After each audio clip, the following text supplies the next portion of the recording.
Madame Le Pen a voté avec... Mais c'était pas une folie, compte tenu du fait que, je vous l'ai dit, nous repassions sous les 3% de déficit. En réalité, la folie, c'est de faire, comme veut le faire M. Barnier, de faire peser l'effort sur l'essentiel des Français, alors que nous proposions de concentrer l'effort sur quelques-uns, et notamment sur les 147 milliardaires du pays. Nous avions notamment fait adopter un amendement qui permettait de rapporter 14 milliards d'euros en taxant le patrimoine des 147 Français les plus riches de notre pays. Je trouve qu'il y a une hypocrisie, si vous voulez, dans la démarche de Mme Le Pen, puisque Mme Le Pen avait le choix, par exemple. Soit on mettait à contribution, comme on l'a proposé, les 147 milliardaires, soit on augmentait la facture d'électricité. Elle a préféré la copie dans laquelle on augmente la facture d'électricité. 147 milliardaires en France.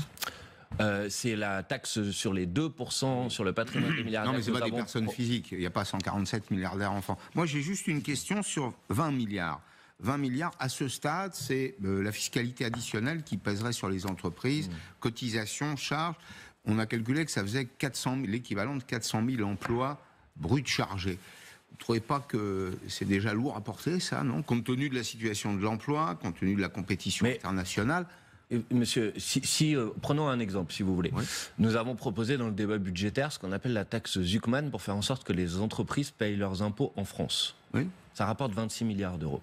Est-ce que vous trouvez ça illégitime de demander une chose très simple?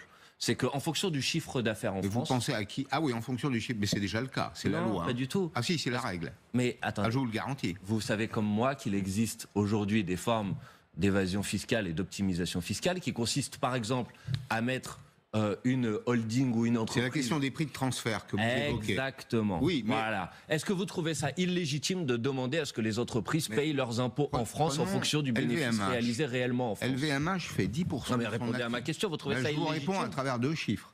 LVMH fait 10% de son activité en France, mais il paye 40% de ses impôts.